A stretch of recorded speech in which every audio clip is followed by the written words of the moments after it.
साथियों नमस्कार। पिछले दिनों कांग्रेस पार्टी सड़क पर उतर आई। सरकार के खिलाफ राष्ट्रव्यापी विरोध दर्ज किया गया। कारण था राहुल गांधी और सोनिया गांधी को देश के प्रवर्तन निदेशालय यानी ईडी ने पूछताछ के लिए समन किया था। मामला था national Herald money laundering case. हालांकि कांग्रेस पार्टी ने महंगाई और बेरोजगारी के मुद्दे पर इतना बड़ा विरोध कब किया था, यह शायद ही किसी को याद हो।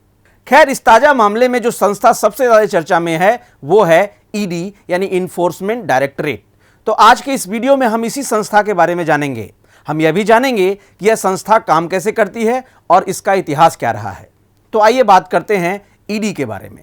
ईडी यानी प्रवर्तन निदेशालय एक सरकारी जांच एजेंसी है जो मनी लॉन्ड्रिंग या हवाला और फॉरेन एक्सचेंज मैनेजमेंट एक्ट अर्थात फेमा से जुड़े हुए मामलों को देखती है।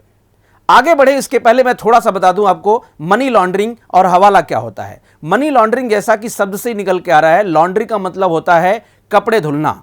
मनी लॉन्ड्रिंग एक ऐसी प्रक्रिया होती है जिसमें ब्लैक मनी को व्हाइट मनी बनाया जाता है, और हवाला एक ऐसी प्रक्रिया होती है जिसमें अवैध तरीके से सरकार की निगरानी से बचकर विदेशी मुद्रा को भारत में लाया जाता है।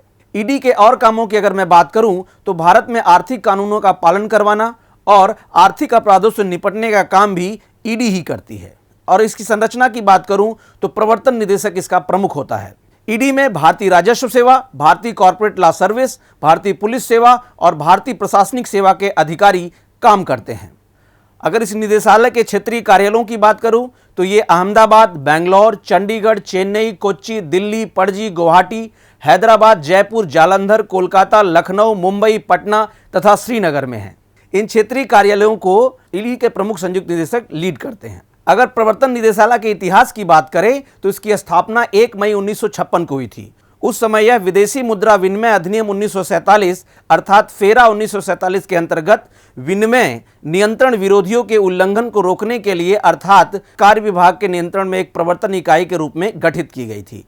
वर्ष 1957 में इस इकाई का प्रवर्तन निदेशालय के रूप में पुनः नामकरण कर दिया गया तथा मद्रास में इसकी एक और शाखा खोली गई। अब आइए इस निदेशालय के अधिकारों की बात कर लेते हैं। प्रवर्तन निदेशालय विदेशी मुद्रा विनिमय अधिनियम 1973 के अंतर्गत कार्य करता है, जिसे फेरा के नाम से जाना जाता था। 1 जून 2000 को फेमा लागू कर दिया गया। फेमा से संबंधित सभी मामले ईडी के अधिकार क्षेत्र में कर दिया गया। आइए थोड़ा फेरा से फेमा बनने की प्रक्रिया समझ लेते हैं। फेरा का मतलब होता है फॉरेन एक्सचेंज रेगुलेटरी एक्ट, जो 1973 में लाया गया, लेकिन बाद में 1999 में इसे फेमा एक्ट के रूप में परिवर्तित किया गया, जिसका मतलब है फॉरेन एक्सचेंज मैनेजमेंट एक्ट। अगर फेरा एक्ट की बात करूं, यह अधिक कठोर था अपेक्षाकृत फेमा के। फेरा के तहत अगर विदेशी मुद्रा के लेन देन में कोई पकड़ा जाता था तो उसे जेल की भी सजा हो सकती थी। इसके कारण भारत में विदेशी निवेश कम होने लगा। इसलिए सरकार ने विदेशी निवेश को बढ़ाने के लिए फेमा एक्ट 99 लाया, जिसका मतलब है foreign exchange management act.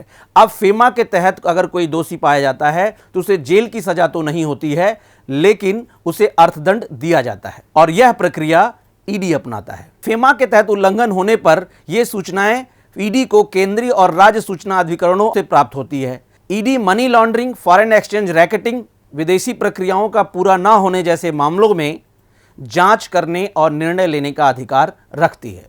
ED के और अधिकारों की अगर बात करें तो यह न्यायिक निर्णय कार्रवाई के अंतर्गत दंड की वसूली करता है, जिसके लिए वह नीलामी इत्यादि प्रक्रिया का अनुपालन भी कर सकता है। प्रवर्तन निदेशालय के अन्य अधिकारों में विदेशी मुद्रा और तस्करी के निवारण अधिनियम के संरक्षण के अंतर्गत सिफारिश तथा कार्यवाहियां भी हैं। प्रवर्तन निदेशालय धन शोधन निवारण अधिनियम 2002 यानी पीएमएलए एक्ट के अंतर्गत अपराधी के विरुद्ध सर्वेक्षण, जांच, जब्ती, गिरफ्तारी और अभियोजन जैसे कार्य को भी पूरा कर सकता है। में भ्रष्टाचार को कम करने के लिए ईडी अर्थात प्रवर्तन निदेशालय की बहुत महत्वपूर्ण भूमिका रही है।